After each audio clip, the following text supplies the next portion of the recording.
दोस्तों नमस्कार। शिव महापुराण के अध्याय 1 में आपका स्वागत है।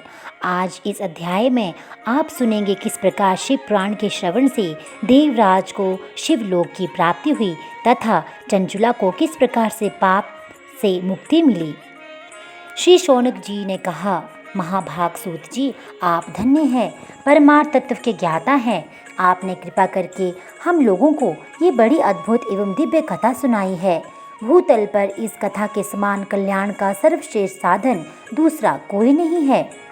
ये बात हमने आज आपकी कृपा से निश्चयपूर्वक समझ ली। सूत जी, कलयुग में इस कथा के द्वारा कौन कौन से पापी शुद्ध होते हैं, उन्हें कृपा पूर्वक बताइए और इस जगत को कृतार्थ कीजिए। सूत जी बोले, मुने, जो मनुष्य पापी, दुराचारी, खल तथा काम क्रोध आदि में निरंतर डूबे रहने वाले हैं, वे भी इस पुराण के श्रवण पठन से अवश्य ही शुद्ध हो जाते हैं। इसी विषय में जानकर मुनि इस प्राचीन इतिहास का उदाहरण दिया करते हैं, जिसके श्रवण मात्र से पापों का पूर्णतया नाश हो जाता है। पहले की बात है, कहीं किरातों के नगर में एक ब्राह्मण रहता था, जो ज्ञान में अत्यंत दुर्बल, दरिद्र, रस बेचने वाला तथा वैदिक धर्म से विमुख था। वह स्नान संध्या आदि कर्मों से भ्रष्ट हो गया था और वैश्यवृत्ति में तत्पर रहता था। उसका नाम था देवराज। वह अपने ऊपर विश्वास करने वालों को ठगा करता था। उसने ब्राह्मणों, क्षत्रियों, वैश्यों, शूद्रों तथा दूसरों को भी अनेक बहानों से मारकर उन सबका धन हड़प लिया था, परंतु उस पापी का थोड़ा सा भी धन कभी धर्म के काम में नहीं लगा था। वह वैश्यगामी तथा सब प्रकार से आचार भ्रष्ट था। एक दिन घूमता घामता वह देवयोग से प्रतिष्ठानपुर, जो कि झूसी प्रयाग में है, जा पहुंचा। वहां उसने एक शिवालय देखा, जहां बहुत से साधु महात्मा एकत्र हुए थे। देवराज उन शिवालय में ठहर गया, किंतु वहां उस ब्राह्मण को ज्वर आ गया। उस ज्वर से उसको बड़ी पीड़ा होने लगी। वहां एक ब्राह्मण देवता शिव पुराण की कथा सुना रहे थे। ज्वर में पड़ा हुआ देवराज ब्राह्मण के मुखारविंद से निकली हुई उस शिव कथा को निरंतर सुनता रहा। 1 मास के बाद वह ज्वर से अत्यंत पीड़ित होकर चल बसा। यमराज के दूत आए और उसे पाशों में बांधकर बलपूर्वक यमपुरी में ले गए। इतने में ही शिवलोक से भगवान शिव के पार्षद गण आ गए। उनके गौर अंग कपूर के समान उज्जवल थे, हाथ में त्रिशूल से सुशोभित हो रहे थे। उनके संपूर्ण अंग भस्म से उद्भासित थे और रुद्राक्ष की मालाएं उनके शरीर की शोभा बढ़ा रहे थे। वे सब के सब क्रोधपूर्वक यमपुरी में गए और यमराज के दूतों को मार पीट कर बारंबार धमकाकर उन्होंने देवराज को उनके चंगुल से छुड़ा लिया और अत्यंत अद्भुत विमान पर बिठाकर जब वे शिवदूत कैलाश जाने को उद्यत हुए, उस समय यमपुरी में बड़ा भारी कोलाहल मच गया। उस कोलाहल को सुनकर धर्मराज अपने भवन से बाहर आए। साक्षात दूसरे रुद्रों के समान प्रतीत होने वाले उन चारों दूतों को देखकर धर्मज्ञ धर्मराज ने उनका विधिपूर्वक पूजन किया और ज्ञान दृष्टि से देखकर सारा वृत्तांत जान लिया। उन्होंने भय के कारण भगवान शिव के उन महात्मा दूतों से कोई बात नहीं पूछी, उल्टे उन सब की पूजा एवं प्रार्थना की। तत्पश्चात वे शिवदूत कैलाश को चले गए और वहां पहुंचकर उन्होंने उस ब्राह्मण को दया सागर सांब शिव के हाथों में दे दिया। शौनक जी ने कहा, महाभाग सूत जी, आप सर्वज्ञ हैं। महामते, आपके कृपा प्रसाद से मैं बारंबार कृतार्थ हुआ। इस इतिहास को सुनकर मेरा मन अत्यंत आनंद में निमग्न हो रहा है। अतः अब भगवान शिव में प्रेम बढ़ाने वाली शिव संबंधिनी दूसरी कथा को भी कहिए। श्री सूत जी बोले, शौनक सुनो, मैं तुम्हारे सामने गोपनीय कथा वस्तु का भी वर्णन करूंगा, क्योंकि तुम शिव भक्तों में अग्रण्य एवं वेद वेताओं में सर्वश्रेष्ठ हो। समुद्र निकटवर्ती प्रदेश में एक वाशकल नामक ग्राम है, जहाँ वैदिक धर्म से विमुख महापापी द्विज निवास करते हैं।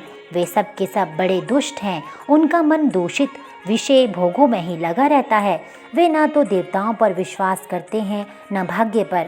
वे सभी कुटिल वृत्ति वाले हैं, किसानी करते और भांति भांति के घातक अस्त्र शस्त्र रखते हैं। वे व्यभिचारी और खल हैं।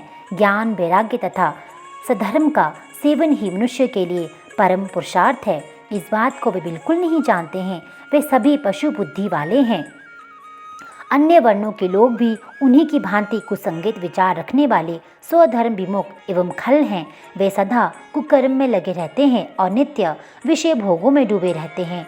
वहाँ की सब स्त्रियां भी कुटिल स्वभाव की, स्वेच्छाचारिणी, पापसत, कुसंगित विचार वाली और व्यभिचारिणी हैं।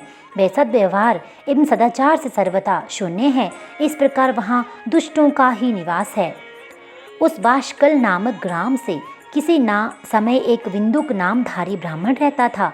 वह बड़ा अधम था, दुरात्मा और महापापी था। यद्यपि उसकी स्त्री बड़ी सुंदरी थी तो भी वह कुमार्ग पर ही चलता था। उसकी पत्नी का नाम चंचुला था। वह सदा उत्तम धर्म में पालन करने में लगी रहती थी, तो भी उसे छोड़कर वह दुष्ट ब्राह्मण वैश्यगामी हो गया था। इस तरह कुकर्म में लगे हुए उस बिंदु के बहुत वर्ष व्यतीत हो गए। उसकी स्त्री चंचुला काम से पीड़ित होकर भी, स्वधर्मनाश के भय से क्लेश सहकर भी दीर्घ काल तक धर्म से भ्रष्ट नहीं हुई, परंतु दुराचारी पति के आचरण से प्रभावित होकर आगे चलकर वह स्त्री भी दुराचारिणी ही हो गई। इस तरह दुराचार में डूबे हुए उन मूढ़ चित्त वाले पति पत्नी का बहुत सा समय व्यर्थ बीत गया। तदनंतर शूद्र जातीय वैश्य का पति बना हुआ वह दूषित बुद्धि वाला दुष्ट ब्राह्मण बिंदु समयानुसार मृत्यु को प्राप्त हो नरक में जा पड़ा। बहुत दिनों तक नरक के दुख भोग कर वह मूढ़ बुद्धि पापी विंध्य पर्वत भयंकर पिशाच हुआ। इधर उस दुराचारी पति बिंदु के मर जाने पर मूढ़ हृदया चंचुला बहुत समय तक पुत्रों के साथ अपने घर में ही रही। एक दिन देवयोग से किसी पुण्य पर्व के आने पर वह स्त्री भाई बंधुओं के साथ गोकर्ण क्षेत्र में गई।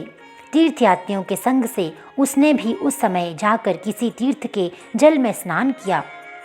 फिर वह साधारणतया बंधुजनों के साथ यत्र तत्र घूमने लगी। घूमती घामती किसी देव मंदिर में गई और वहां उसने एक देवज्ञ ब्राह्मण के मुख से भगवान शिव की परम पवित्र एवं मंगलकारिणी उत्तम पौराणिक कथा सुनी।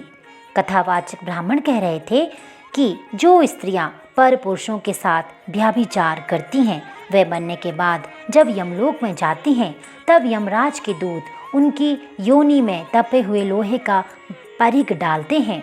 पौराणिक ब्राह्मण के मुख से ये वैराग्य बढ़ाने वाली कथा सुनकर चंचुला भय से व्याकुल होकर कांपने लगी। जब कथा समाप्त हुई, सुनने वाले सब लोग वहाँ से चले गए। तब वह भयभीत नारी एकांत में शिव पुराण की कथा बाँचने वाले उन ब्राह्मण देवता से बोली।